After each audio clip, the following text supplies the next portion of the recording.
All right, where were we? We were right here. That's where we left off. Hey, welcome to the podcast. Hope everything is going well, my friend. It's another day or somewhere. But right now, it's today. And I'm very excited because I have a lovely conversation lined up later on the show. I love saying show. I don't know. Do you guys feel it's more of a show, or do you feel it's more of a capsule? Yeah.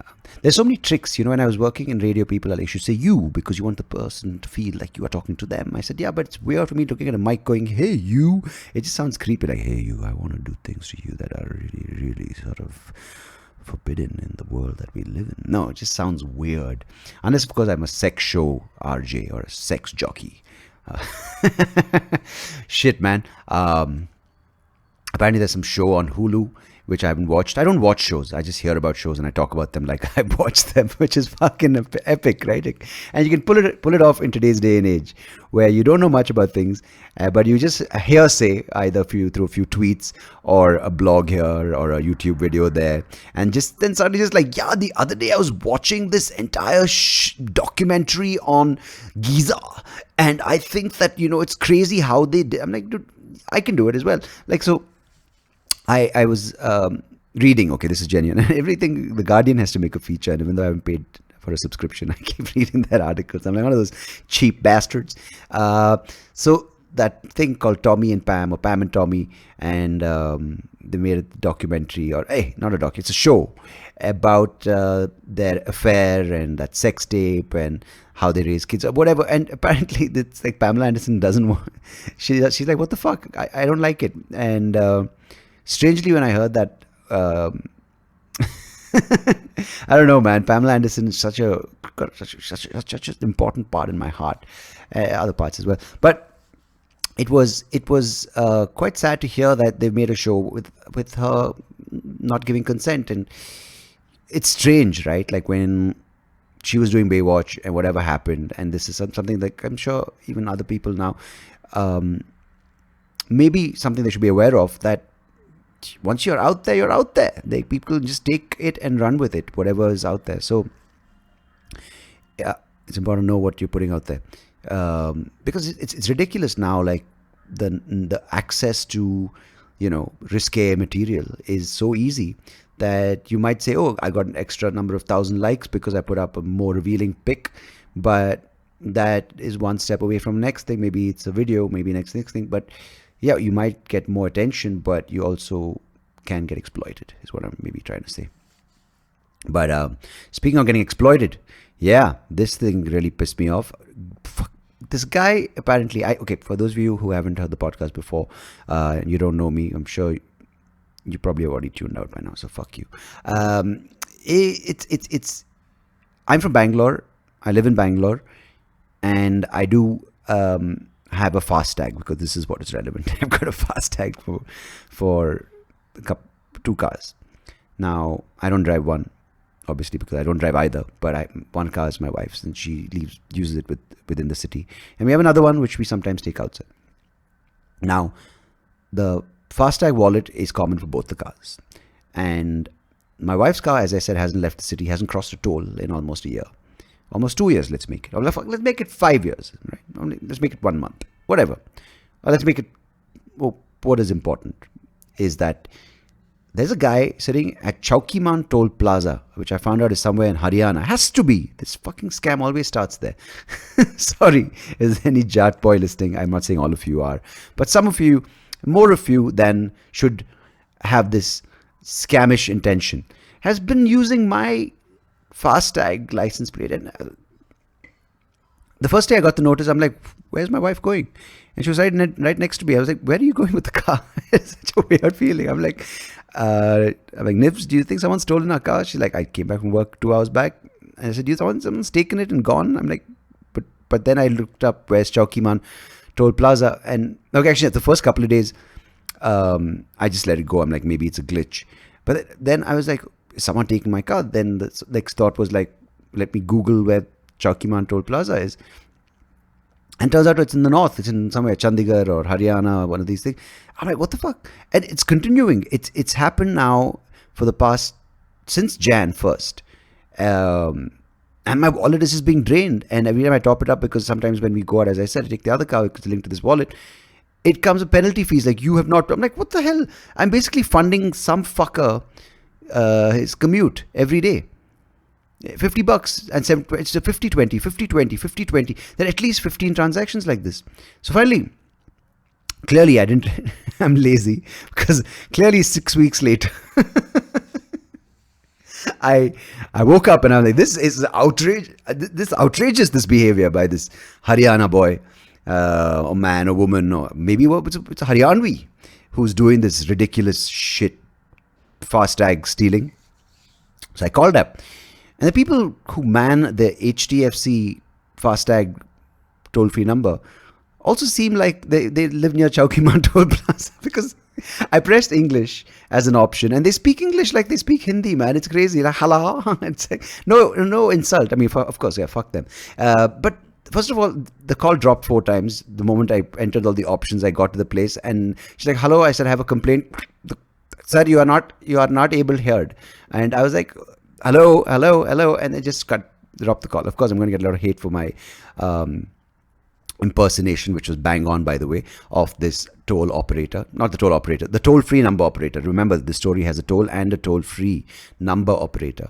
So the toll-free number operator got cut off 3 times. Finally, a lovely lady, I don't know if she's lovely, but a lovely, helpful person came and said, okay, what's your problem? I said, explain this. And she said, oh, you have to send an email to fastagdisputes@hdfcbank.com. In case you are a person dealing with the same issue, I just dropped you a very helpful lead, which is the email address.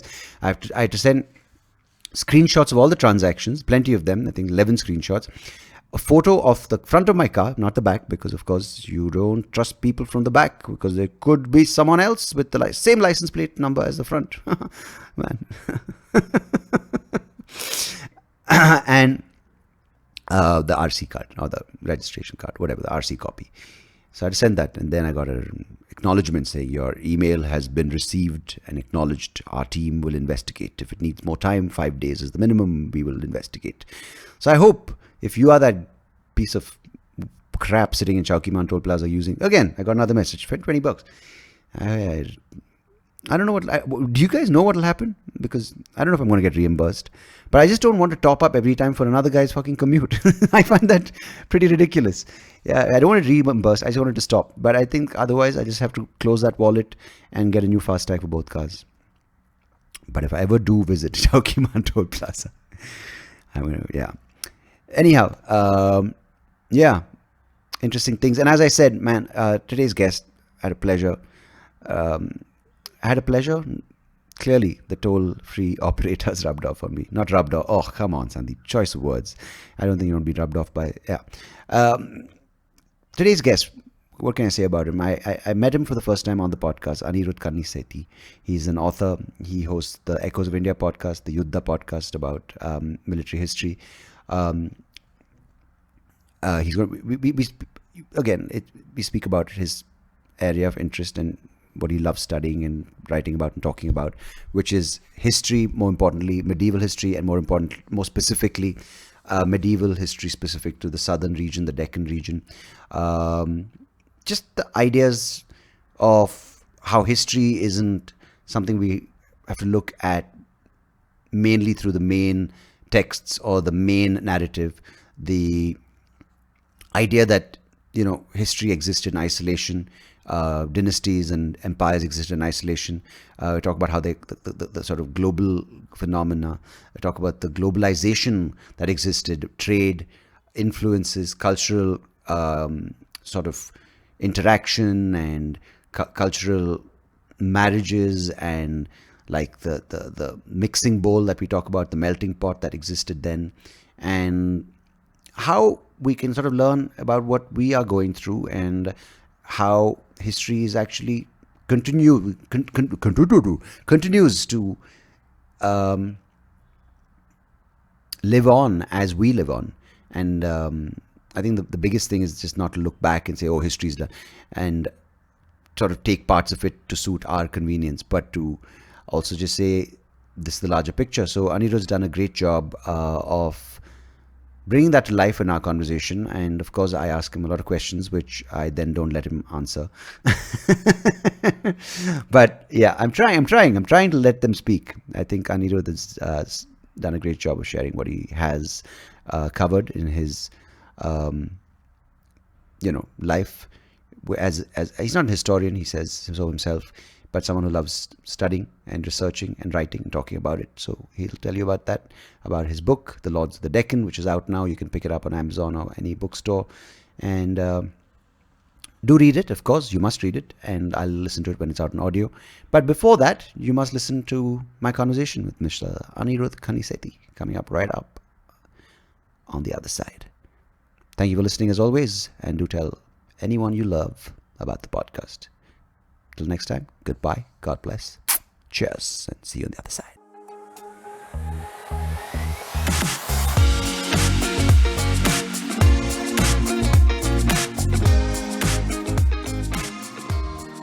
Mr. Anirudh Kanisetti, welcome to the podcast. How are you? It's a pleasure to be here. Thank you so much for having me, Sandeep. I'm doing great. Congratulations on the Lords of the Deccan. Sounds very exciting.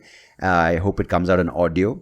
I want people to find out about the book. You'll tell me about that. But man, it's interesting that you have picked this place to sort of focus your writing and your area of study. And you're also a consultant with the museum in Bangalore, which you'll tell me about. But where did this all begin? Like this had to have a seed somewhere, right? Oh yes. It's a rather non-intuitive place for obsession with history, but it all began for me with gaming. My dad's younger brother, my uncle, he actually got me a bootleg copy of Age of Empires when I think I was like 10 or something. And then I was absolutely obsessed with it. This whole idea that history is actually this progression that happens from one period to another. And, there's all these kingdoms that rise and fall. And I got absolutely obsessed with it. Like there was a whole point in my 5th grade when I was claiming to wake up early because I had to like study for my exams. Yeah. Whereas in reality, I was waking up early because I wanted to play Age of Empires for a few hours before I went to school. Was that a computer game or was it a PlayStation? It was a computer game. Okay. That interest that really sparked something off. I used to read a lot as a child. I used to read a lot of encyclopedias because I spent a few years of my life in the US, where there was like a really like lively library culture, which we don't necessarily have in the same way here. Libraries are very much community centers. You will have here they're more to photocopy stuff for your projects, right? Basically, yes, basically. Just go to the state library and get maps. Yeah, exactly. I mean, I totally get what you're saying. That whole idea of the reading room. You pick up a book, and here it's more strict. Like, don't make noise. That's what a library is sort of reminded in my thing, right? You're not supposed to take food in, don't make noise, and go out of the thing. Exactly, and also in American libraries, you can actually borrow books and take them home. I remember that I was, that the librarians were always shocked that I would borrow like 6 books a week and return them like on the dot on Sunday and take another 6 books. But actually, there was a great library back in Bangalore called Ellur. They had a very sort of, they encouraged this. So like places like, what's the shop, which is very popular in Bangalore. My God, I can't believe I'm going to remember Blossom? the name. Bookworm? Yes, yeah. So Blossom and Ellur, I think they're trying to revive or at least restore or maintain that sort of reading culture for people and youngsters. And I think a lot of enthusiasts go there to, get recommendations. And I think that's, what you're saying, sort of strikes a bell, right? Like if you have an enthusiastic librarian saying, "Oh, it's great," you would, if you like this, you might like this. I think it's a really nice thing to have. Exactly, and you end up like actually just discovering so much going to a library, right? Like way beyond what you would ever be exposed to in school, because you're actually encouraged to like read for joy and not read to study. That changes the context in your mind, right? It makes learning into a journey of fun. It's not something that you're doing for a particular outcome. You're not doing it for writing an exam. You're not doing it to get a particular kind of job. You're just reading it to learn and to enjoy yourself. And I've noticed, that really. Sorry, I'm just adding to that point. I really feel when you do that, when you read with that kind of perspective, you're you absorb a lot more because you're not worried that you're going to be judged and tested on it. Exactly. And your appreciation for whatever it may be, whether it's, sometimes people just go back to reading math textbooks or reading science journals like the Nature magazine or whatever, right? And the entire sort of learning is exponential because you're like, wait a second, I really like watching this. It's really cool. Exactly. I find very interesting, especially like Indian adults. We accept that science and maths, these are all things that are constantly learned, right? We're constantly engaging with newspapers and journal articles, like you said. But when it comes to history, there's this weird sense that if we didn't learn it in school, we are not going to bother ever learning about it. We're just going to have this feeling that history is something boring, and we were done with it in school, and school messed up our understanding of it, and we'll never try to change that. But for me, at least, I like most senior adults, I had like a fairly boring history syllabus in school. And it was only really as an adult that I began to realize that, god damn, this is actually a really fascinating subject. And ironically enough, this brilliant realization came to me when I was sitting in engineering college, of all places. As the place where epiphanies do hit you. Yes, indeed. Looking at that fan going slowly, going, what the fuck is going on? Why have I done this to myself? Why have I taken this choice? And that to payment seat. Exactly. I'm sure not in your case, but in many cases, like, oh god, I wasted money on this. Yeah. No, I was in BITS Pilani, so we didn't have to pay for it. It was pretty expensive. But the best thing that can be said of the way that BITS at least encouraged me to learn is that I didn't have to go to class. I had a 0% attendance, and that meant I had an awful lot of time to play games and to read. Nice. And we also had like some pretty interesting courses. I was doing a minor in philosophy, economics, and politics alongside my major in electronics and instrumentation. And I used to study way more for my minor than I ever did for my major. I learned so much about the way the world works, and like about how, especially about like ideas from the humanities, which I feel like at least for a lot of younger engineers, there's almost this kind of suspicion of the humanities, right? It's almost like the other side, the dark side, right? Exactly. And I feel like for a lot of people, the humanities, it's the other way around. Engineers do you think there's a lot of black and white? Because just from what you're saying, right, there's this sense I'm getting, like, and I feel this a lot, that if you in 10th standard go PCMB or you go commerce, it's almost like that's the end of it. And I have a major problem with that, right? Because if you're an anthropology student, I think knowing a little bit of biology and a little bit of chemistry really will help, because if you're discovering, it'll help become an archaeologist, or it'll help you become a researcher or a historian. I think everything exists and coexists and not doesn't have to be studied in isolation. And I feel the biggest point from what I really enjoy about what you've done and continue to do is that, and you kind of will sort of help through your example, is tell people that education doesn't have to end with your degree. And I think a lot of people think that, I finished my master's, my PhD, that's it, now it's work. But exactly, what you are proving is that education is throughout life. It's not education for an exam or for a job. It's educating your mind, educating how you change and how you sort of look at the world in different ways, which is beautiful. So I just wanted to sort of slip that in before you continue. No, that's a very astute point, and thank you so much for actually bringing it out more clearly. And that's exactly what I'm getting at, is that I feel like our approach to education, in at least for a middle class Indian kid, is very much that the point of education is that you must struggle and suffer until your 10th grade, and then you struggle and suffer till your 12th grade, and you struggle and suffer through 4 years, and then you get to live life. And but that idea of living life is basically that you have a cushy corporate job which crushes your soul for 5 days a week, and then on the weekend maybe you go on a trek once in a while, and I feel like that's a kind of there's so much more to life than that. It's so and partially because I think because of my unique experience in engineering, where I actually ended up like reading way more about like the humanities than about engineering, like exposed me to this very interesting cocktail of ideas. My horizons really ended up broadening. And it also like hit home to me as I was reading, because if you look for stuff about Indian history on Amazon, right? You'll see like Nilakanta Shastri's History of South India, which was written in, I think the first edition was written in the freaking 1930s. And it hasn't been like substantially revised up till now. So we're talking about a book that has been the only major resource about South Indian history for 90 years. Wow. Which is absolutely crazy. You look up any other part of the world. You look up ancient Rome, you look up ancient Greece, you find something has been written either this year or last year by a well-established academic, and it's also usually well written in an engaging way. Yeah. In comparison, and new documents have come to the surface, and you find out new things, and the lies which were hidden, or truths which were kind of smeared. All those things keep changing because the interest of researchers like you come in and make the thing. But if it's not there, then it's just like you take it for granted. Okay, this was said, and we'll just believe what was said. Exactly. And so here's the fascinating thing. If you look at, like, you hear like every other month that, metro station was being built in this part of Rome, and this priceless ancient Roman villa was found, and archaeologists are like all over it, and like a new museum is set up there. Now, in comparison, you still hear in India, for example, that new inscription of such and such dynasty discovered. And usually there'll be a little bit of hangama in the news. There'll be like one article about it, and that's it. It's finished. There's no like ecosystem the way there is in the West, where you have these academics and media producers who come in and like, damn, let's do something cool here, and set up a museum. Protect it, right? Like here, it's like because the emphasis is not given to.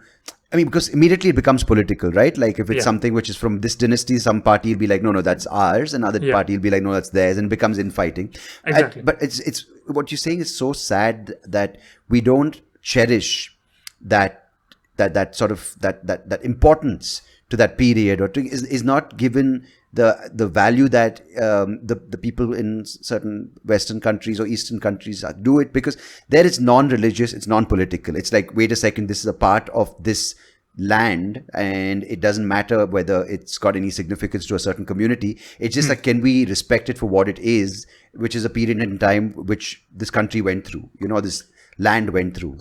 Right. I feel like in India we have a tendency to only think of something as relevant and worth giving attention to if it directly connects to some kind of modern day idea of ours. So we will like something if it supports our idea of like, this is what XYZ nation stands for, this is what XYZ religion stands for, and any evidence that kind of like questions or challenges that must be either rejected or somehow like shoehorned into that narrative, rather than allowing it to speak for itself and to allowing it to reveal a much grander and larger truth. Can you give an example just for context, like maybe something which people can relate to in present day? Because I'd love to hear something. For sure. Yeah.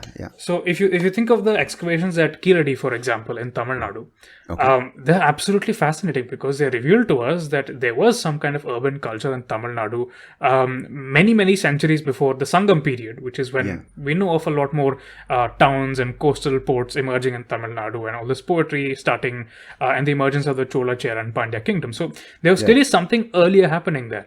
But there has been a tendency to try and see it as proof that the Indus Valley people, literally living on the other side of the subcontinent, came and set up a colony there. And that's the connection? They've come from the northwest frontier. That's the belief there, but the evidence supporting that is actually very, very fragmentary and very, very questionable. But the way that it was covered in the media was that this was basically proof that the Harappans were here. Another example that I could give you is of the excavations at Sinoli. Sinoli is this site I think it's in Haryana. And they found there chariots dating to around, I think, 1400 to 1200 BC. And this was immediately interpreted as proof that, these were the people of the Mahabharata. Whereas the archaeologists I've spoken to have more or less told me that what we can say is that this is actually a totally unique culture that was contemporary with the Harappans, but had but organized a society in a totally different way. We have no idea what they call themselves, and they were also engaging in global trade because there's evidence of like gold and silver and other metals that they were importing from as far away as Anatolia which they would have only been able to get because Haryana is landlocked. They would have only got it by trading with the Harappans, who were actually connected to the world at the time. Now, if you're able to actually appreciate this culture as this totally unique thing, an aspect that we had no idea of, that actually goes beyond this binary thinking of Harappans and Aryans and so on. What it reveals is that we actually don't know anything about how amazing the past actually was. We cannot even imagine what we don't know.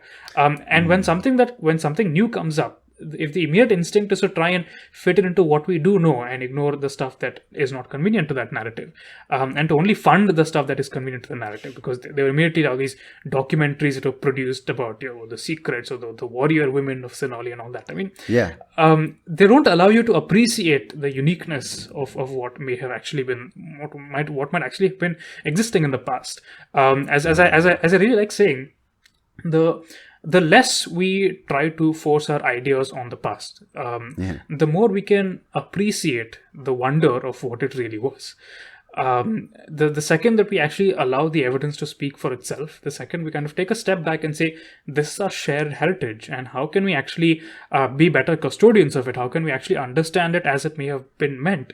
And how can we actually understand and appreciate the fact that things change over history, and it's not just these unchanging monoliths. The better inheritors we can be of the heritage that we all collectively have inherited as Indians.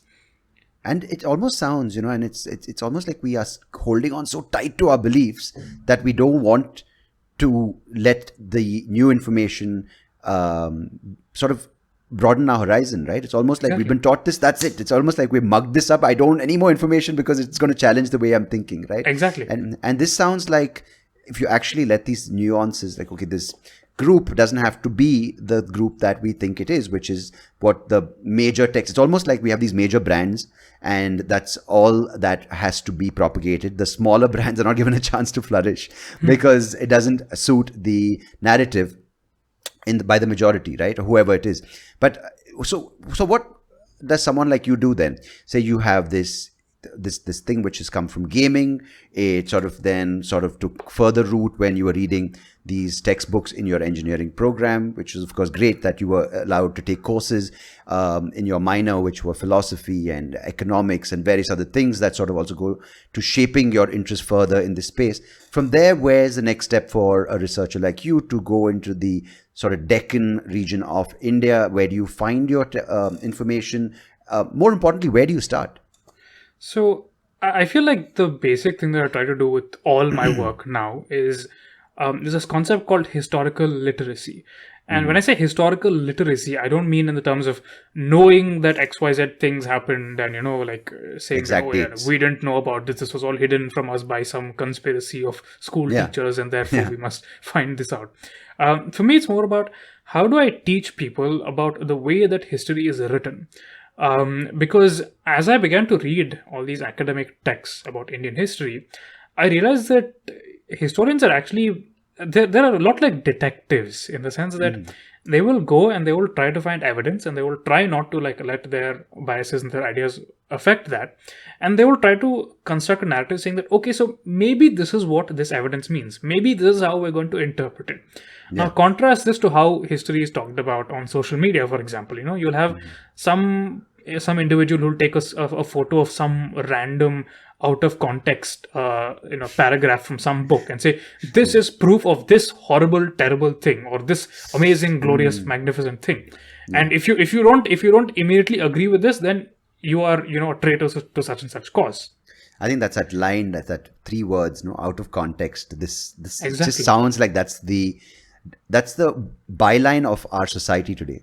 Yes, and it applies not just to the way we talk about history, but also to the way we talk about everything. Yeah, like media in general, the way that the outrage cycle is maintained is by taking these random quotes by people who are controversial, and then blowing them up into these news articles and getting a whole cycle going, and keeping your engagement numbers up. But to suit that narrative, as you said earlier, to suit that same way you're spouting out that same nonsense or so-called truth. You just keep finding things to reaffirm that belief system, which is so easy to do when you can just copy paste or cut and paste things which are not meant to be taken out of that particular context. Yeah. So what I try to do is I try to provide that context. I try to show people, okay, so let's step away from these academic books, because I have tremendous respect for historians, but but they are not writing for the common person. They're writing for other academics. So let's try to understand the substance of what they're saying and say it in a way that is relatable and interesting to young folks. Bring them along on this detective story. So and once I bring them along on the story, what is this fascinating path that is actually revealed once we let go of our biases, learn how to read the evidence, and let the evidence tell us these stories. So, for example, my Echoes of India podcast, I always intersperse every episode with a voice actor actually reading out the primary sources. So, there will be like there'll be like an excerpt from a play by Kalidas, or there'll be somebody speaking in the voice of a king, reading from a king's inscription. And then I'll say, okay, so this is what the king claims, but can it be what he actually means? So you have a distinction. You're the interpreter in that situation. Exactly. So nice. I kind of break the fourth wall and bring my audience along on that kind of journey. And the objective is not to give them this dry and boring lesson on how history should be read and how to understand history. It's to say, okay, you know what? This is what the stale old, the graybeards of the 20th century, the distinguished fathers of Indian history have proclaimed to us. But should we really believe in that? And once you move beyond that, here's utterly fascinating world that is revealed. If you think about Gandhara, for example, which is this region in northwest India and Pakistan, which was basically essentially the crossroads of the ancient world, where you had cultures from the Indo-Greeks to the Bactrians, the Scythians, the Kushans, all these Central Asian tribes coming in and going, and also interacting with Indian religions and Indian preachers. So I, for example, talk of a debate between a Buddhist monk called Nagasena and an Indo-Greek king called Menander. And there's even more insane examples. Do you know, for example, that the way we think about Skanda today, Shiva's son, is actually very much influenced by the way that the Kushanas, who are a Central Asian people, imagined their military god, Mahasena, which is that he's a strapping young man wearing armor and holding a spear. And to this day, in temples across the country, you will see that same basic idea repeating, right? And here's the thing: when we look at Southeast Asia, we really like saying that, oh yeah, these are actually Indian gods, and we actually went and we gave them this idea. But when it comes to other cultures influencing us, there's almost this tendency to kind of reject and push it back and say, no, this actually came from us, from this random source long back. But that's not how people work, right? While we're a country that loves Indianizing everything, from Hollywood movies, we put an Indian spin. But when it comes to someone saying, no, this is an influence from, say, this tribe, we're like, no, that's Indian. I mean, but here's the thing: can we legitimately with a straight face claim that genes are Indian? We're not going to claim genes is Indian. We're not going to claim McDonald's is Indian. Instead, we're going to say, the Mac Aloo Tikki is Indian. Right? So that's how we need to think about the ancient world as well. Is that certainly just like today, it was a globalized world. You have cultural influences coming and going from all these different regions, but they always take on these distinctly Indian forms. And similarly, when they move from India to elsewhere, they again take on these distinctly local forms. You'll see these, for example, you see that Buddhism, even though it originates in Bihar, goes into Gandhara in northwest India, takes on this unique form, comes into Andhra, takes this unique form, goes from Gandhara into Central Asia, takes a different form, goes into China, takes a different form. Instead of trying to fit everything into this into this very simplistic need to always prove that being Indian was superior, seeing India as part of this much larger fraternity, this network of interconnected cultures that are always giving and taking from each other, makes you realize that, wow, the ancient world was actually very similar to ours. It has the same kind of creativity and innovations, and also has some stuff that we might not necessarily want to be proud of.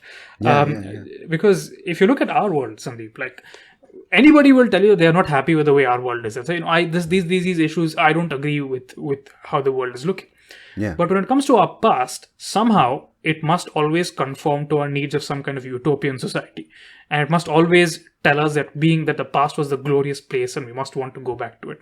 But nobody living in the past thought that they were living in the past. They were like, they're not waking up and saying, "Oh wow, I'm a nice ancient Indian. Today is the ancient period, and tomorrow it'll be the medieval period." Right? We forget, sometimes that everything happened in real time, right? Exactly. As you said, you either have a romantic view, and even you do this even as early as your childhood. Like you look back going, "Oh, school was so amazing. I could play."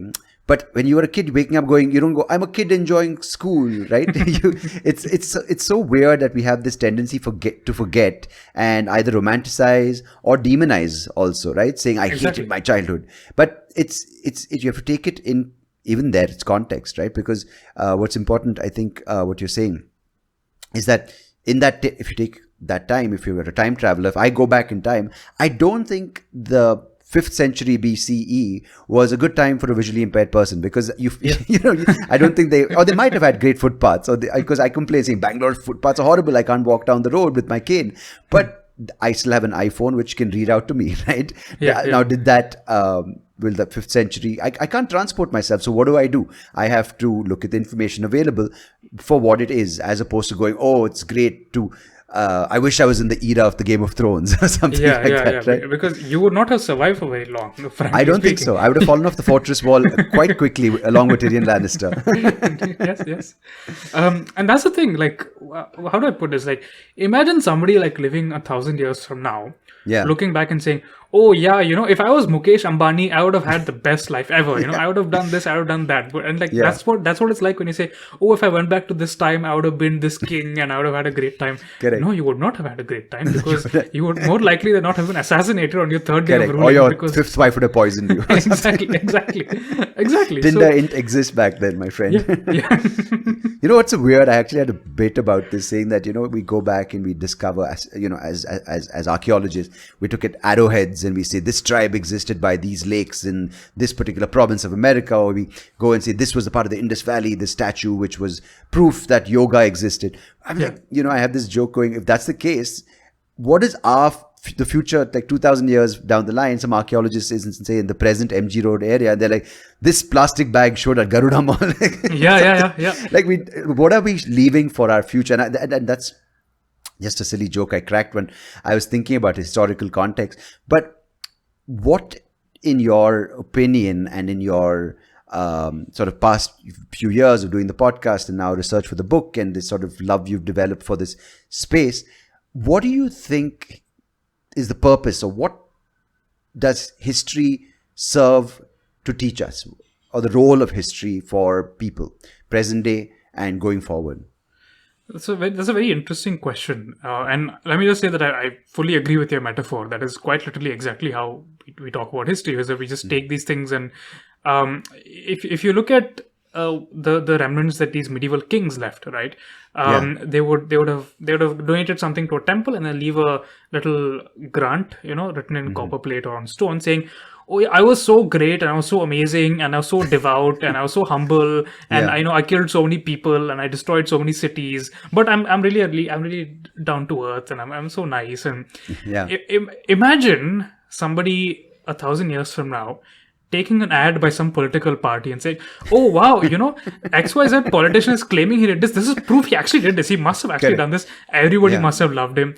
That's the exactly person who had the contrary view was either quashed or killed or put into some cell and tortured, saying, "Shut up." But that's the thing. If you look at the way that we think about history, it's exactly that. You will have people who literally look at what these kings said and interpret them with no nuance and make the past out to be this kind of utopic world. And that is why I think it is so important to understand history, because understanding history helps you understand our own world better. Once you begin to understand the nature of historical change, once you begin to realize, for example, how old globalization is, once you begin to understand that this impulse to kind of pretend that we are much, much nicer than we actually were, this impulse to silence criticism, this impulse to kind of bring together religion and power, the impulse to create states and to rule over people, very often with violence, is very, very fundamental to the way that humans are as a species. And it helps you understand not only the past but also the present better, right? You very rarely see people going on asking, why should I understand economics better, or why should I understand maths or science better? And yet with history, that question always rises up, because history is taught to us as nothing more than this dry sequence of one damn thing happening after another. Mug up the dates for board exams. That's Yes, it. Yeah. exactly. And that's what it's reduced to. But that's not what history is. History is literally, it is, to me, it is the most multidisciplinary and fascinating of all human intellectual achievements, because you cannot understand, just as you cannot understand our world without understanding anthropology, sociology, political science, ethics, philosophy, and economics, science. Just as you cannot understand our world without all of that, And things even like, you can go into more detail, like nutrition. You go into like physical thing, like were they a more sedentary society? Were they things? Because we're learning now that, there are certain things that people ate that made them better people, live longer, live more in sort of touch with nature, as opposed to people who just exploited and sort of raped the land and just moved on, right? So there were different past things, right? In the past, there were groups that were more in sync with nature, and there were groups which were more, what's the word, like marauders, right? Like where they would just kind of ruin the land and move to a next one, right? So that's the thing, right? If you understanding our world requires multiple disciplines. Similarly, understanding history requires multiple disciplines. Yeah. As we begin to understand our world, we begin to really see what humans all have in common, rather than things that set us apart. And the same applies for history as well, because understanding history is understanding our own world in a younger state. It is populated by people with the same fundamental human impulses in us, the same capacity for wonder and innovation and creativity, and the same capacity for greed and avarice and cruelty. And to really see these endless stories, these endless little human individual stories, alongside these grand processes of historical change, like economic networks unfolding, interactions happening across wider and wider swathes of the world. You begin to really appreciate the wonder of what we have achieved in our modern world. Where and this is why I find it very surprising. We were talking about this earlier. When you said, if I went back to the 5th century BC, I wouldn't have survived very long. I mean, that's even if you weren't visually impaired and all that, the kind of food that you would have had to eat, the kind of back-breaking labor you would have had to do in your farm, or the fact that some marauding army would have just come by and taken away, your food, and that was it, you were finished, or there would be a famine and you would just starve to death, And you wouldn't have been educated. You wouldn't have been allowed to learn. You would hardly have had a sense of you would have known a fraction of all of human knowledge. Today, anybody can learn practically anything through the internet.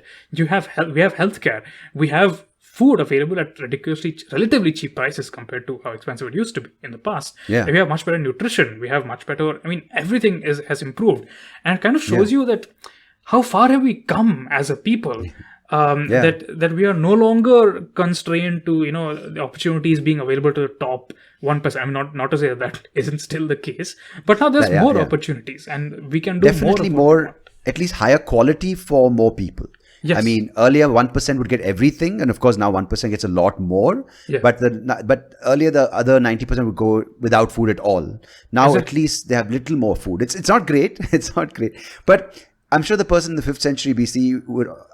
I mean, I think everyone in their situation would bitch, right? Would be like, "Oh, society sucks." I'm sure that existed even in the 5th century BC. Of course. But they would also probably be like, "Oh God, man, it's horrible. This price of vegetables have gone up." And it's what I like. What you're saying is, we forget that they were also humans with very human-like feelings. We kind of either, as you said, we either make them godlike, or we make them demon-like, or we make them frozen in time, which they aren't, right?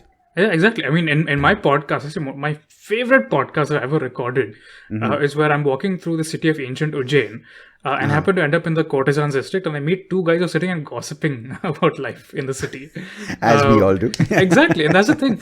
We don't imagine that ancient people were gossiping. You don't imagine that ancient people are sitting and making puns or, whining about this or the other politician. We assume that they were all up in, our main job in life is to be sanskari. We want to go to a temple. That's all. They were not all doing yoga, chilling, right? Exactly. They were not just sitting meditating. They had the equal of being on Facebook, complaining, going, "Oh my God, hashtag my life sucks." Exactly. But it was done in a town square. So, I mean, answer your question, the reason why you should study history is because it really helps you understand who we are. Yeah. And it really helps us understand where we need to go. Because it gives you a sense of this grand arc of historical change and why history changes. And it also shows you how you can change it for the better. And that, to me, fundamentally is what you need to do with history. History is about discovering your humanity and the humanity of thousands and countless people that you could never even have imagined. No, it sounds really like they're the same people. It's just the time, the technology, and certain other elements have moved on. And I mean, the planet, if we go down that path, it's a long conversation for another day, hopefully. It's such an old planet. And of course, if you read the likes of Graham Hancock and you look at those ancient civilizations which were destroyed or existed, who knows? But as I said, it's a different conversation for another day. But it's, I think, important for what you're doing, exactly reminding us that, hey, they were real people with real issues, and history captured that. But of course, certain parts of the stories which were told were either exaggerated or hidden for whatever agenda that person who interpreted it did. But it's literally this, what we can take highlights, or it's like watching a match, right? Just taking the highlights, saying this is all it was, as opposed to the bad parts of the thing. But it's, in reality, take it all for what it is, and it happened in that particular time. So let's go into the part of history, the era, the area that you are really sort of interested in focusing on. And that's, of course, being the south of India, the Deccan. And of course, we can talk about your book after that. So from what you've studied in this region, what has the progression been? Like, has it been peaceful? Has it been benevolent leaders who looked after their population? So just I know it's a broad number of years to cover, but in a nutshell, how has it been? How is our past looking, Anirudh? Are we coming from a good past? There is no part of Earth that has only ever been ruled by benevolent leaders. Right. That is the nature of humanity. There is that violence is integral to the way that history works. Right. It is integral to the way that states function, because if you're a farmer, you're having a decent enough life, you hunt once in a while, you have a nice little crop and all that. You're not going to give it away for free to some guy from some random city who's coming saying, oh, yeah, if you don't pay me, the king's army is going to come and beat the crap out of you. States are based fundamentally on violence, and to this day, I mean, if you don't pay your taxes, you're going to end up you might not get whacked physically, but you will definitely get slapped with all kinds of other. You'll be reprimanded. Exactly. Yeah. You'll get into big trouble, right? So it is integral to the way that states work, and very often, unlike in our world, where at least there is technically some semblance of democratic accountability from the leaders to the ones that they rule over, there was nothing of that sort. That's what we hope for. That's what we hope for. Less that I say about that, the better.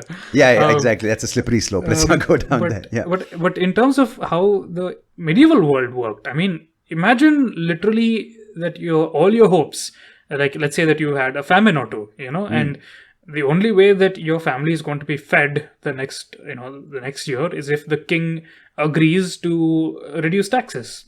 And who is the king? The king is some perfumed millionaire sitting in some distant city whose main goal in life is to raise an army and go and fight some other king who insulted him terribly by, I don't know, twirling his mustache the wrong way when they were having dinner together or something like that. Some perceived insult, Exactly, right? And while there are also, of course, there are grander geopolitical regions why conflicts happen between regions and all that. Fundamentally, we have to keep in mind that kings were also people, and they were people who lived completely insulated from the consequences of how their policies affected most of their subjects. They were people who are raised in extremely, extremely wealthy environments, who are being told almost from birth that oh, you're the most perfect little prince who ever lived. And they also, I mean, they would have had very distant fathers. They would not have interacted much with their fathers, except on ceremonial occasions. Their mothers would very often have been powerful women from local aristocratic families, who, as much as they may have loved their kids, would also have seen them as political tokens who would have advanced their futures in the court. And you would have grown up knowing that all your siblings would eventually be rivals to your own power if you were going to be taking the throne. And you really got to think about how these people have seen the world. You know, they would have been like very cultured, very educated for sure, but would they really have been fundamentally benevolent and peaceful people? And the answer to that And is mental health issues as well. Right? exactly. That's the really big question that nobody's addressing. I mean, you can look at more recent dynasties, more recent royal families, and see the kind of like horrible succession struggles that they've had, and you can pretty much tell that, oh yeah, damn, these guys were pretty messed up. So I mean, if you project that onto the past, the picture that emerges is not of like very nice, peaceful kings. It's a picture of violent, warlike, but also culturally sophisticated and very intelligent and erudite rulers who occupy this fascinating moral gray area, which is really difficult for us to imagine, right? Because the way that we have thought, at least about South Indian history, thanks of course to books that were written in the 20th century, is that, oh yeah, you know, these guys were all like, you know, they were basically modern people living in pre-modern times, you know. There's this fascinating book by Kalki Krishnamurthy, this Tamil writer, called Ponniyin Selvan, which is actually being adopted by Maniratnam into a film. And I find that very interesting because it depicts the Chola dynasty as basically a modern Tamil family, you know, where the girls are educated, where, you know, they have a lot of influence over the family's decisions, etc., etc. But fundamentally, the job in life is to get married, and the men are all, you know, like devout and like well educated, you know, benevolent to people below them. But as I was reading about South Indian history, because my book is about the medieval Deccan, which is the regions corresponding to Karnataka, Maharashtra, and parts of Telangana. Right. To the medieval Deccan, the Cholas were the external antagonists. And there's a lot of evidence showing that the Cholas, when they were in Karnataka, executed horrific violence. We have evidence of cities being burnt to the ground and literally being plowed with salt, the ashes being plowed with salt. By donkeys, so that nothing would ever grow there again. There's something that we have evidence of. In fact, and this is not Deccan sources telling us this, it's Chola sources telling us that they did this. And of course, we also have like contrarian, we have views from the other side. We have views from the Chalukya dynasty of the Deccan, which was ruling in the 11th century, which tell us that, you know, the Cholas invaded with this tremendous force and they were committing all kinds of atrocities, you know, burning down cities, they're assaulting women en masse. And stuff that is like really quite shocking for us to hear. But even beyond that, you know, like once you move beyond the royal court, you see there's so much more interesting stuff that's happening. To me, what is especially interesting is global trade. We were talking a little earlier about like globalization in the ancient world, but globalization in the medieval world is a whole other level. Because you can actually see the world inching towards that kind of global connectivity, like both in terms of depth and in terms of range that we are so accustomed to today. We know, for example, there was this excavation that was done in near Stockholm in the early 2000s, where they found, of all things, a bronze Buddha that was made in the 5th or 6th century. And it somehow arrived in Stockholm within the space of 100 years or so through trade. And clearly, it wasn't IKEA who brought it there. Exactly. That's amazing. And just to define the period, so what medieval would be like the 11th or so 10th to 15th century AD? So the medieval period is actually, it's a very, very long period. In India, at least, like most scholars break it up into two halves. There's the early medieval period, which is from roughly 600 to 1200, and then there's the late medieval period from 1200 to 1500. After that, we enter the early modern period. So the medieval period to me is very interesting because, like anybody who has studied history from an Indian school textbook would know, the way we're taught about it is, okay, first there was a Maurya Empire, then for 500 years there was nothing, then there was the Gupta Empire, then for 500 years there was nothing, then there was the Delhi Sultanate. Then for like 200 years there was nothing. Then there was Mughals. Then there was nothing. Then there was the British, and history over. That's all, right? Yeah. Imagine if you taught those big fill in the blanks, right? Yeah, like, exactly. You know, imagine if you were to teach European history that way. Okay, welcome children. So there was this king in France. Okay, then a few hundred years there was another king in France, and then a few hundred years there was another king in France. And history over, right? And now there's Macron. yeah. And there's Macron. That's it. That's all of European history for you. Imagine ignoring German history, British history, Italian history, Greek history, Spanish history.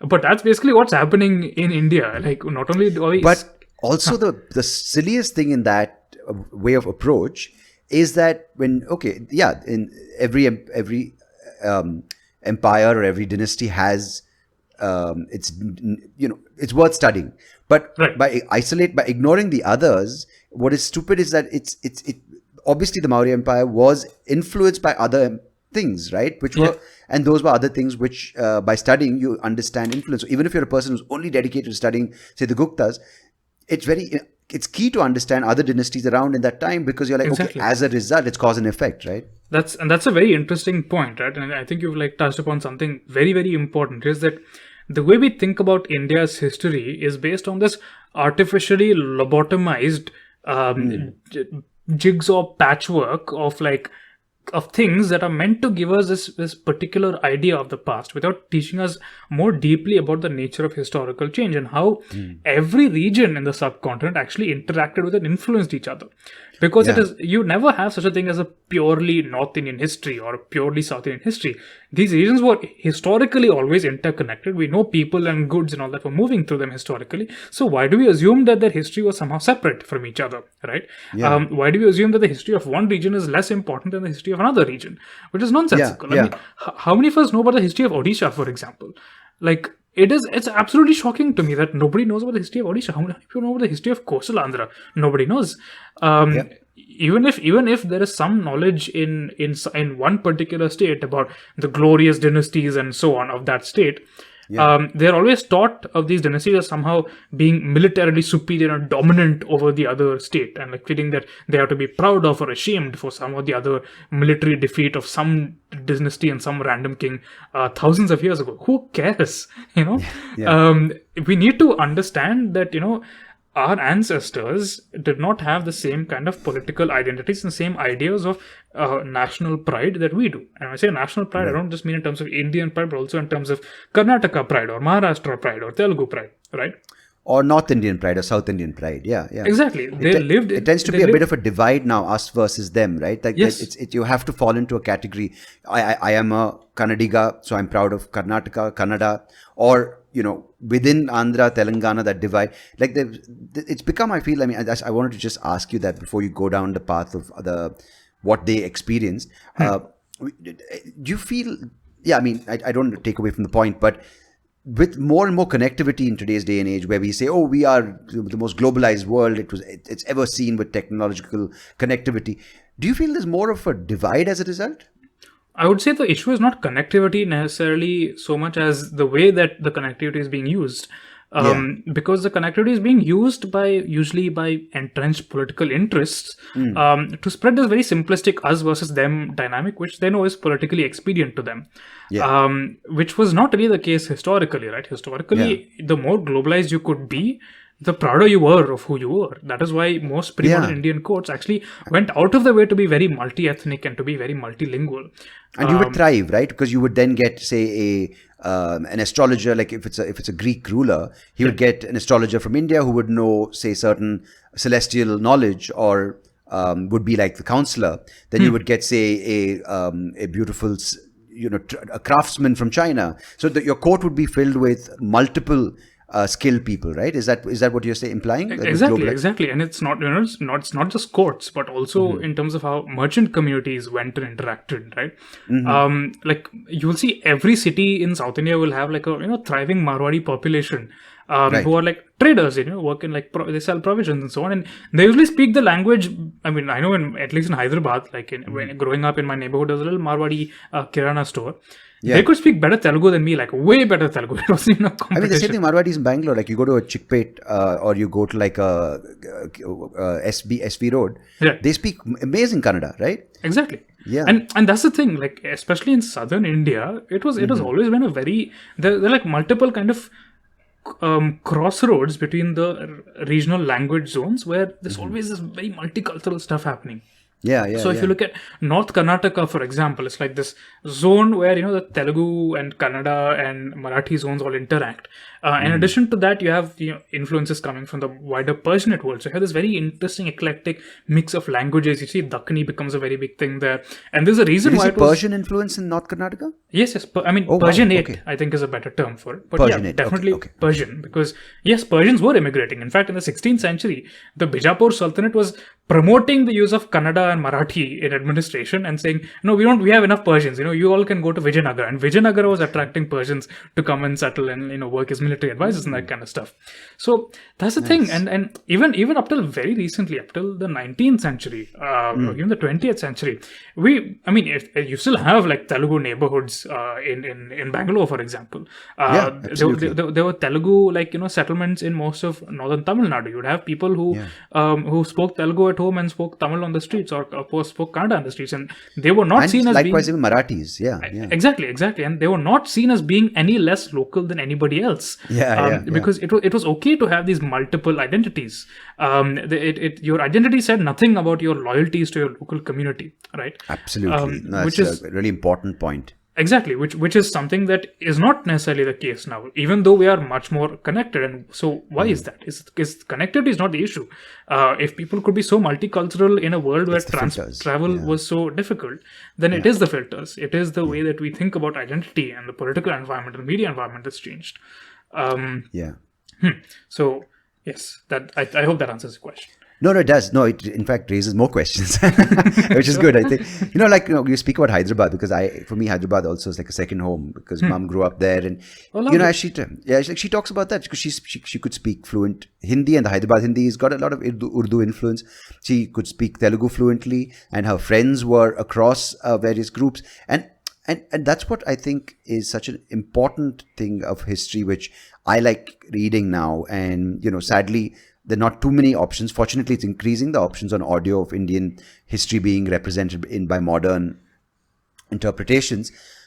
Is this idea that you do not have to limit yourself to one label, saying I am Indian, or I am South Indian, or I am Kannadiga, I am this speaker, I am vegetarian. It's the idea that, man, if people earlier would travel by ox cart for days to go meet say to the main fair, or the main in England times, the tourneys, right, where they would travel, and then you would have people from across lands coming, and then that would be a celebration of humanity, right? Maybe not always it would end up in bar brawls, or someone would poison someone, of course, that we have to have that. But now we have all this connectivity in a click of a button. I'm talking to you on Zoom, or I'm sitting and talking to someone who's a scholar in Amsterdam, which is what we should celebrate, as opposed to using it the wrong way.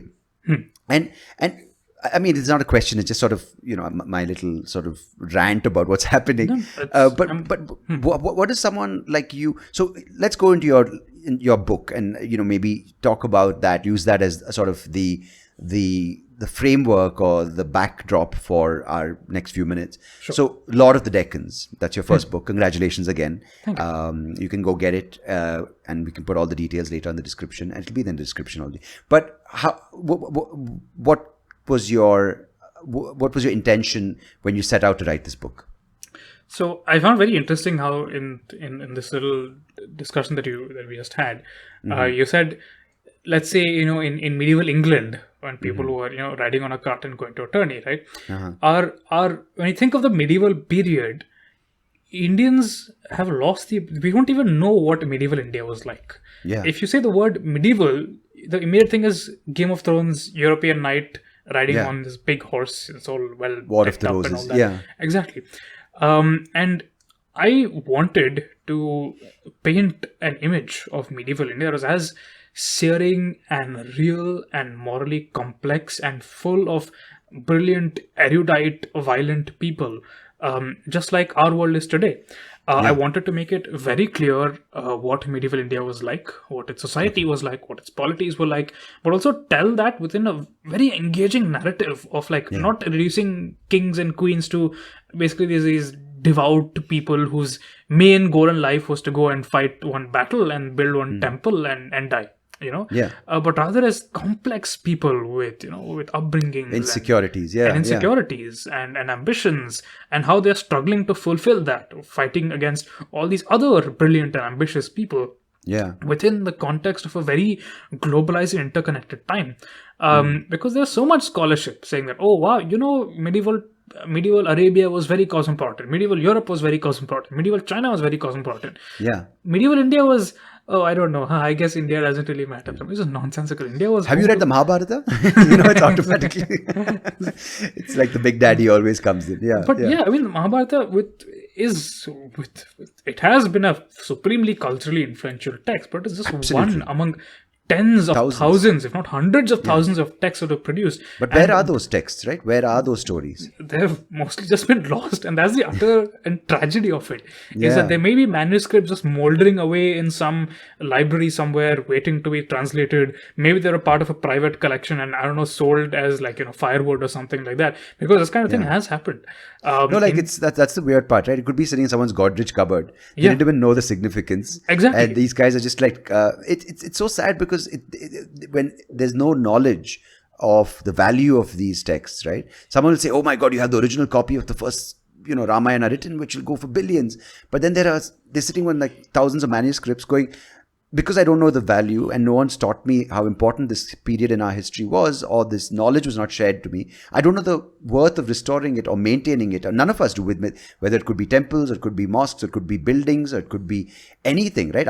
From architecture to literary works. If we're not shown the value of it, we're not going to preserve it with the pride that it deserves, right? Exactly. And that's what I wanted the book to make very clear, is that why should you care about this history? And I've written it in a way that it's designed for Indians from all over the country, not just for South Indians. It's not just, you're a South Indian, now be proud of this glorious South Indian king. It's more like, hey, you're from the Indian subcontinent. This is how one of the most culturally dominant and influential polities in the subcontinent's history emerged. These were the historical dynamics that propelled it onwards to this period of extraordinary dominance, because for nearly 500 years, Sandeep, the medieval Deccan was the dominant power of the Indian subcontinent. Wow, it's a long time. It's a long time, and half a millennium. Exactly, and you have on multiple occasions, you have Deccan emperors going and invading North India, going and invading the Tamil country, doing all these really grandiose, ambitious, brilliant things. Building these extraordinary temples. And profoundly impacting literature and culture and shaping the pathways of global trade. Nobody knows about this.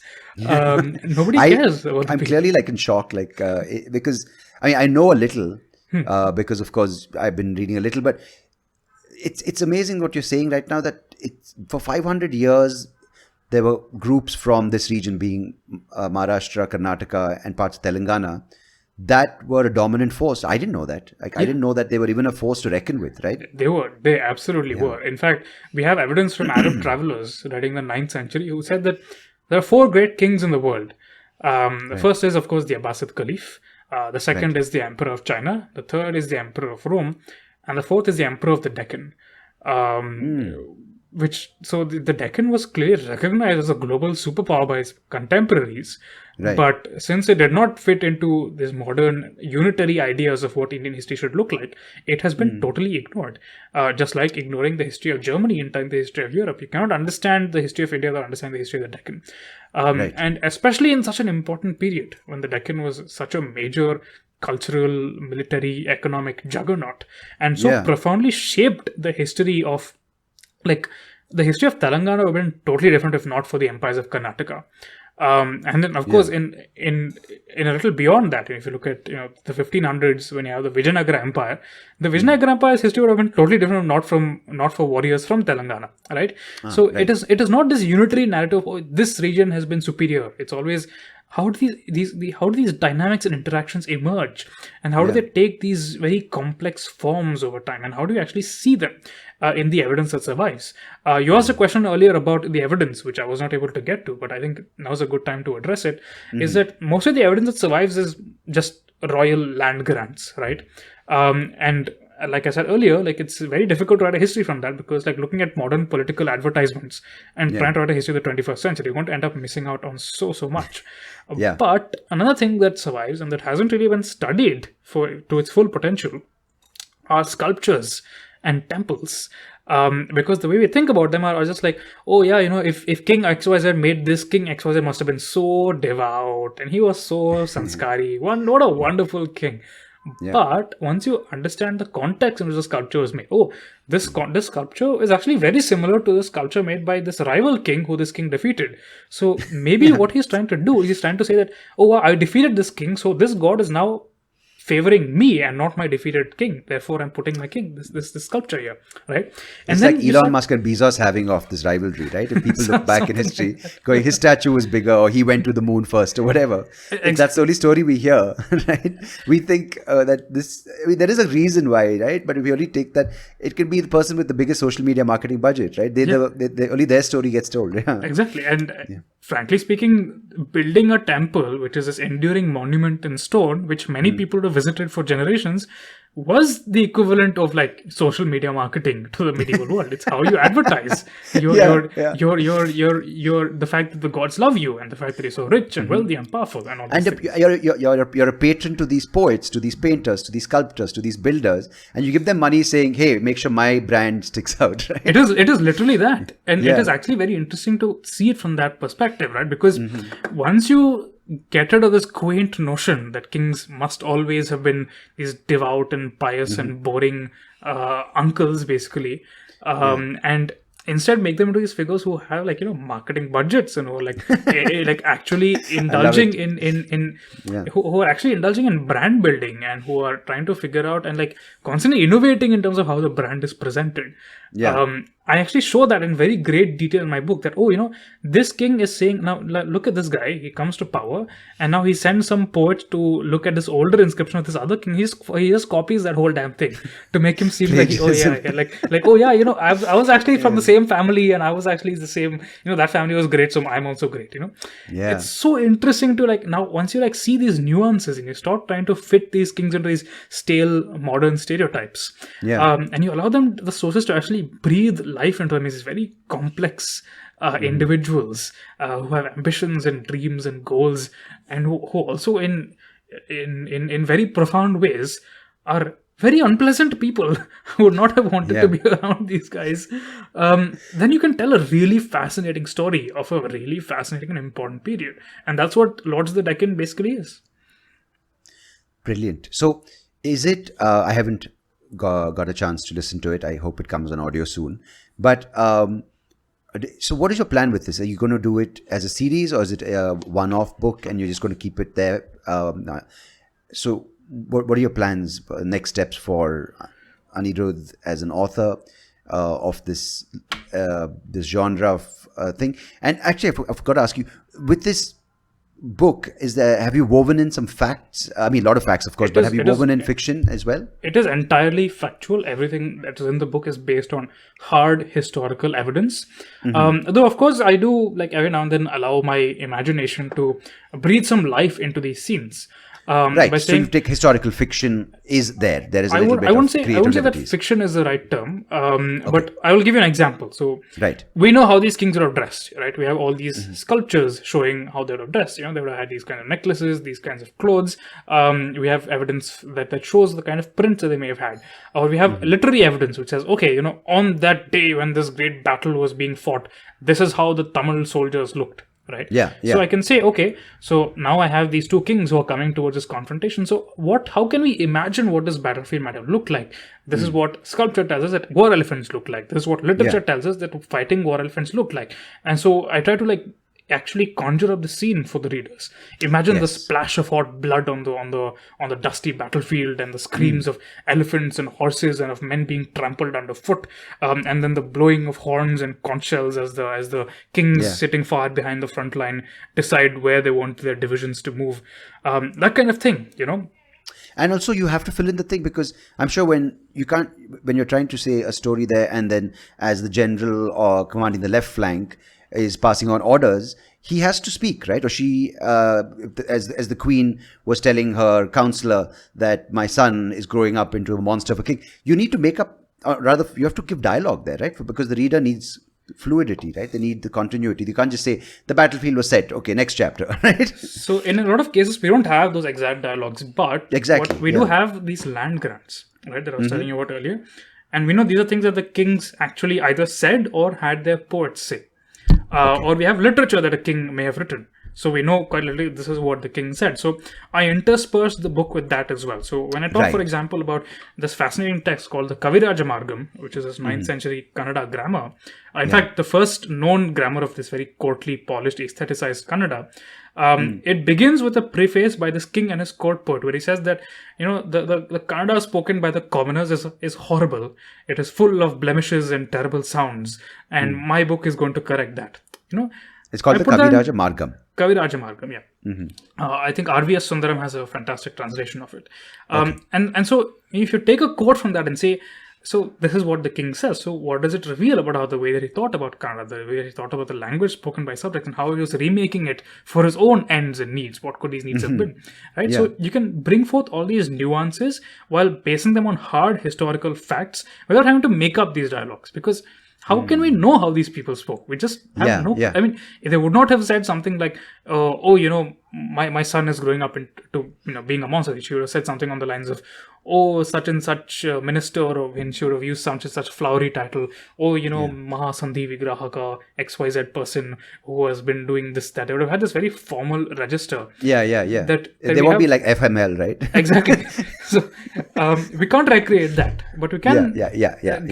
You can still like paint in broad and vivid brushstrokes what their lives would have been like, and that's really what very little left for in the sense you've given used as much available fact which is out there, which is from the style of dressing to court records of the style of speaking to the style of battle to the outfits to the weapons. So everything is in place. So your job is to put it together and present it in the most fluid, factual, accurate way for the reader to sort of get a sense of that time. And your job, I think, the biggest job, I think is the most difficult job, is to immerse them in that world without throwing it at them, because a lot of history textbooks have thrown it at you, right? And then this ruler killed this ruler, 1854. This, and by the third page, you're like, dude, are you crazy? I'm not going to go through page 5 to 100, So it's an amazing, difficult job. So I salute you for what you do and for what you've done.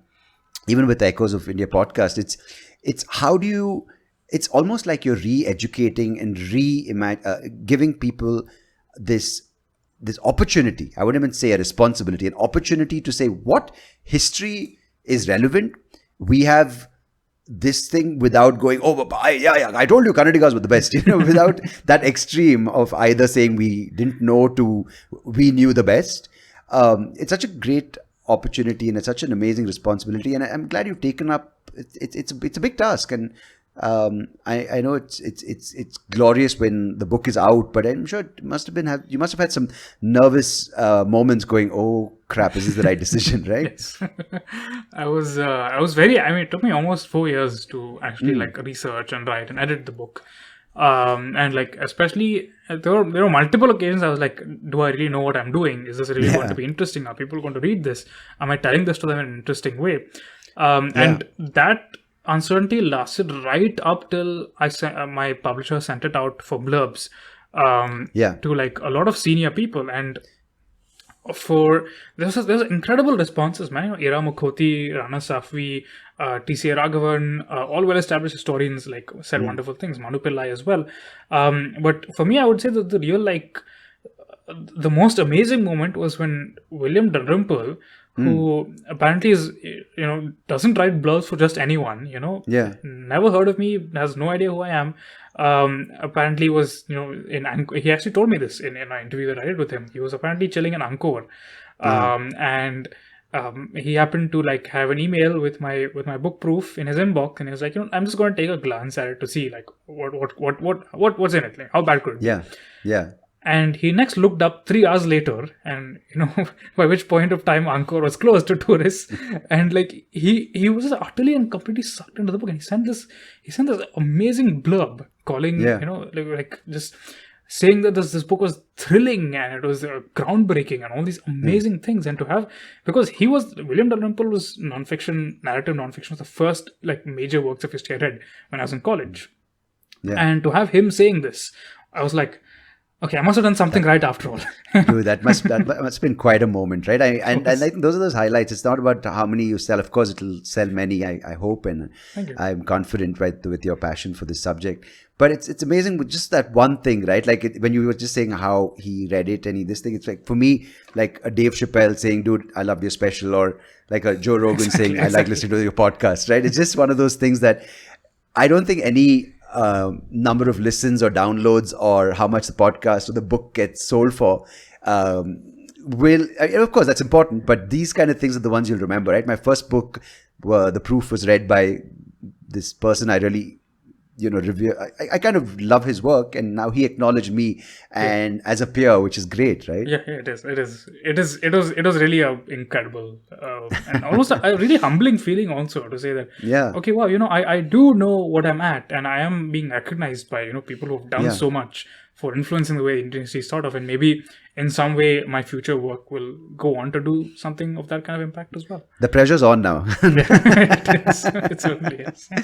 But I think so. What do you feel like when you are in this space writing a book like the Lords of the Deccan, that's your first book, or when you're recording the podcast? Because of course they're closely related, right? I mean, the mediums are different, but when you're researching a topic or when you're doing the book, do you kind of do you immerse yourself and how lovely is it to escape into that world for you? The reason I wrote is because I love it. Right. And to me, I love not only being lost in that world, but also the challenge of like bringing it to life in a way that I know that people who aren't me are going to enjoy it. How do I translate the wonder that I feel into something that other people can relate to and get sucked into? How do I show them this world that is as grand and vivid as ours, and also as morally complex? How do I write a history that is not just this pointless jingoism and shallow pride, but rather that is one that is full of challenging and uncomfortable questions that kind of reflect the way that we see our world today? It's a fascinating process, and like I absolutely love doing it, especially because I know that, like, especially for the period that I'm interested in, which is medieval South India, there aren't a lot of people who have done this in very interesting ways. There have been like great academics who've done like fantastic critical work. There have been a lot of historical fiction writers, and there have also been, of course, a fair share of like excessively nationalist historians who have allowed their personal political opinions to color the way they write about history.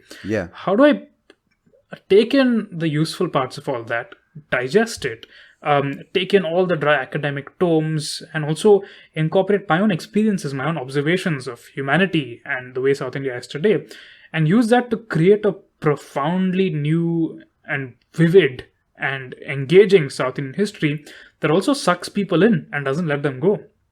Like, to me, it's been very flattering. A lot of people have said, once I started a book, like, I couldn't stop. I had to read 150 pages before I could like put it away and go to sleep. Isn't that that is sort of like the biggest pat on the back that you can get? It is, right? Because this is a history book. It's not a Game of Thrones. It's not. It's not meant to be. It's not designed to be as gripping. Or it actually is. It's not.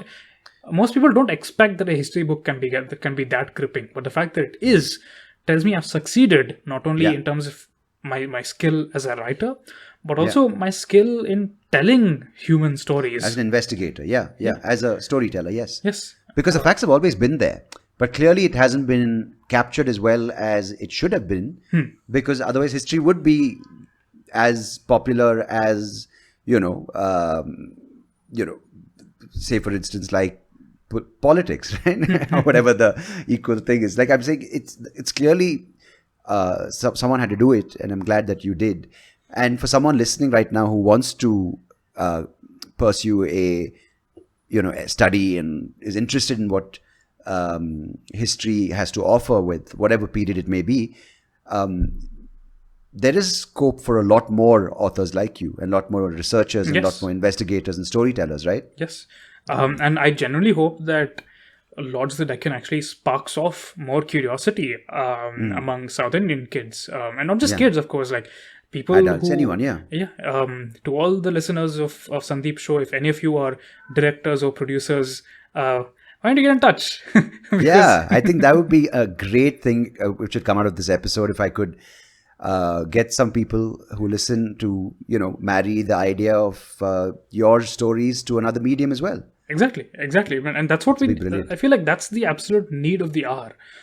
Is that if we can put this much money into making a Bahubali, why don't we make that much? Why don't you put that much effort into telling the story of the Chalukyas or Rashtrakutas? Because let me tell you, it is way more full of blood and violence and revenge and family politics and anything. We can get Emilia Clarke to play some role. Don't worry, guys.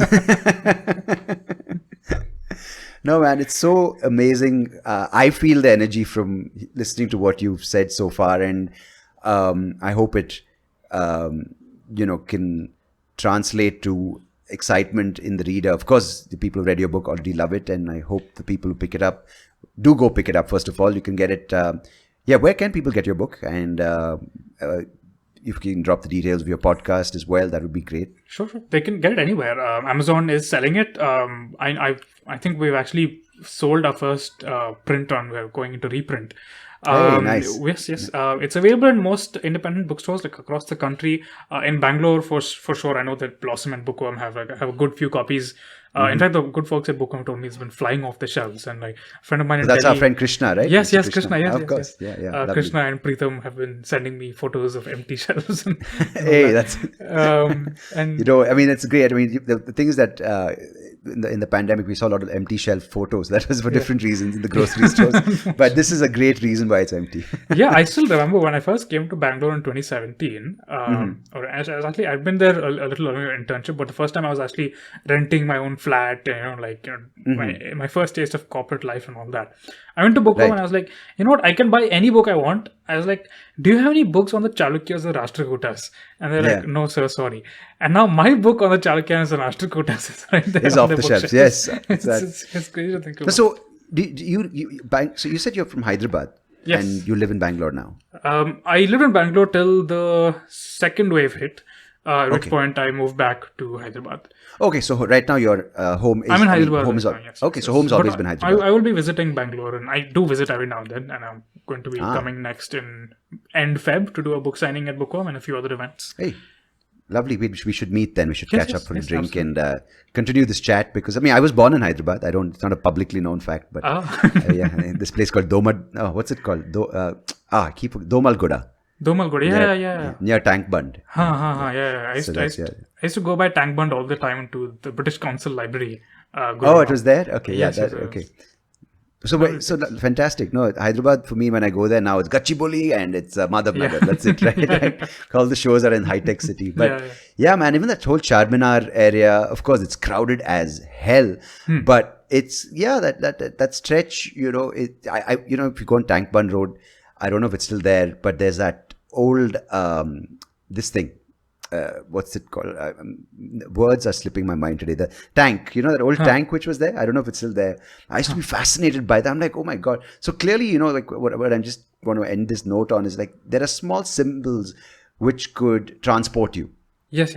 It could be a sword, or, it could be this thing, a bow and arrow, a story of that, or it could be like a little tiara that some queen wore, or you could see some painting, sculpture that could just transport you in your book, and your passion for doing that, but at the same time drawing relevance to today.